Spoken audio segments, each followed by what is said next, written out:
Alright, I apologize, it got cut off. But anyways, like I was saying, Did something happen? the only ones that are known to know of the Midnight Channel are Ace, Yosuke, and Chie.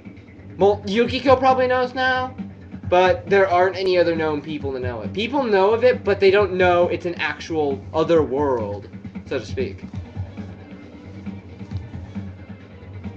Anyway, Sundays are actually important days too, because later in the game you get introduced to a shopping network that you can watch on Sundays and actually buy really good items.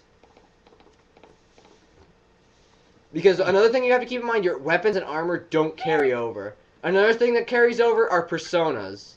I'll explain how that works as well, but not yet.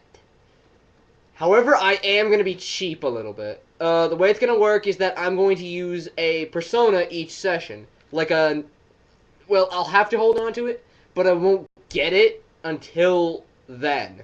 Like for the first 6, I'm going to get them and they're going to be in the party. However, I'm going to be using those persona all the time. Like when they're here. Right. Like I don't know how to explain it, but like, basically for they're going to be personas that are going to be What? how can I put this? Okay, like each day, like every day, I'm gonna post up a Arcana. Today's day is going to be, since it's the first session, is going to be the Magician that's going to be popular. There are 0 to 21. Yeah, that's 0 to 21. That means if I make it to 21 sessions, one of the actually Weird to you? one of the personas I'm actually going to save up for, Anubis. However, I'll show you one problem with that when I get the option to get my persona back. Oh, alright.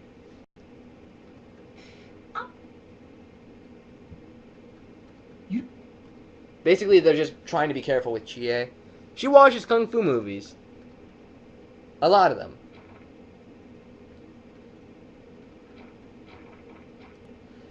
And you receive 5,000 yen from Yosuke.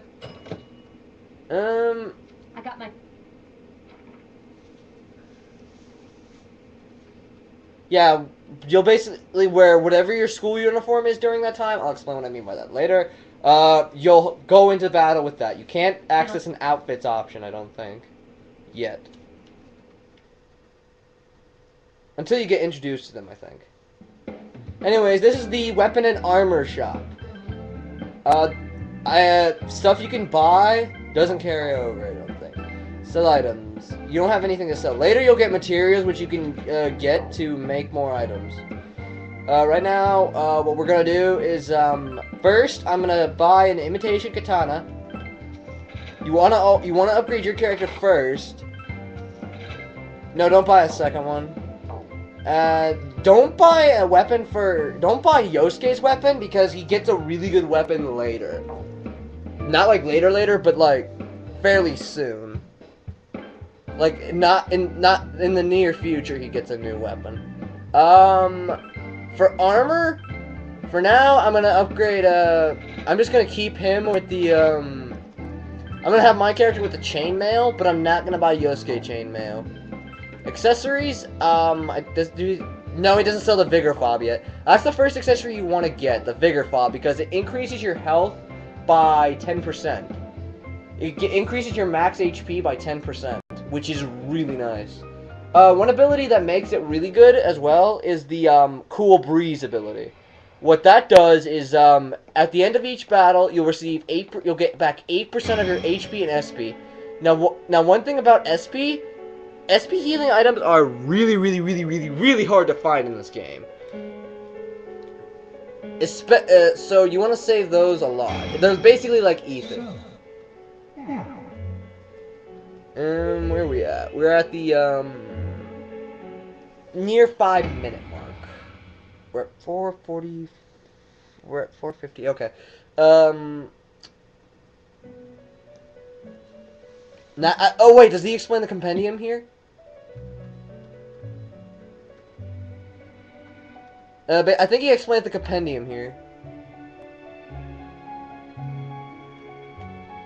The tome? Yeah, they explain the compendium. That basically means whenever you get a persona, it'll register into there, and you'll get it.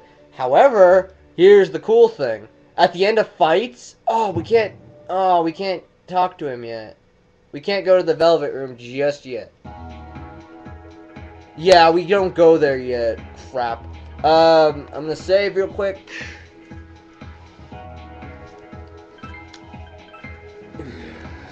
Watch, my parents are gonna freak when I'm down here for like 4 hours.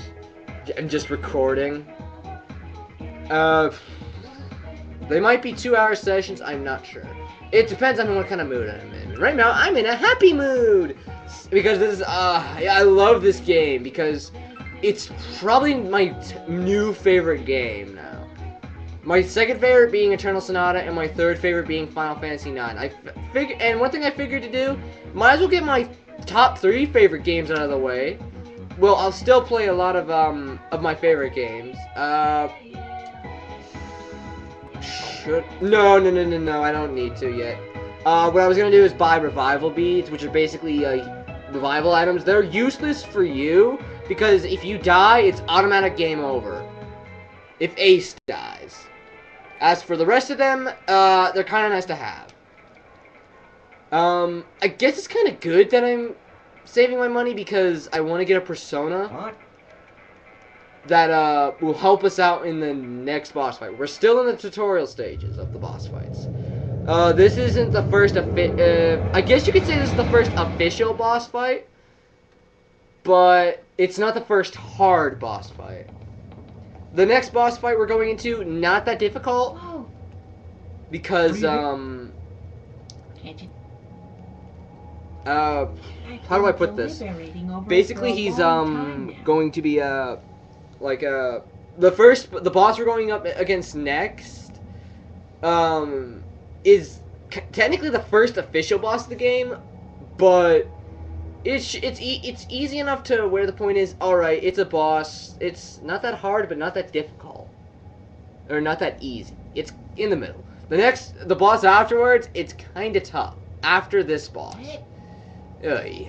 So, basically, he said deliberating. Ding ding. Yeah. How rude. How rude, dude. You're right, though. I try and try, but nothing comes out of my head. Basically, Teddy's getting yelled at.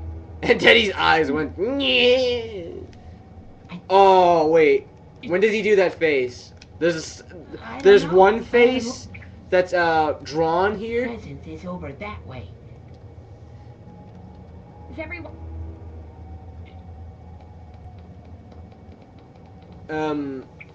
Teddy's like, it's that way. And thank goodness you didn't see what I did, because I basically pointed like him. I stood up and pointed like him, standing straight up. And it's the first dungeon of the game, Yukiko's Castle. This dungeon, not too long. It's about 8 floors. And one thing I'll tell you about dungeons, when you beat the dungeon boss, you'll get a chance of fighting a bonus boss afterwards, later. But like later, like in a little bit, like after you beat the boss and it's been like a few days, that boss will basically there'll be a bonus boss, and you don't want to fight them till you beat the dungeon after that. Like, for example, after this dungeon, you don't want to take him on because he knows an attack that'll rape your whole party.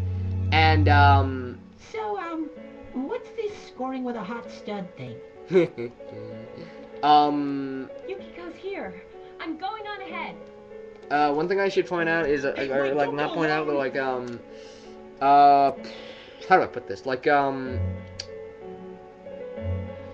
dungeon after this, the second dungeon in the game, wait till you beat the main boss in that one, and then come back here, fight the main boss, or fight the bonus boss here, and then, if you're ballsy, go ahead and fight the bonus boss, or if you think you're high enough level, which you usually have to be either 5 or 10 levels higher to fight the bonus boss.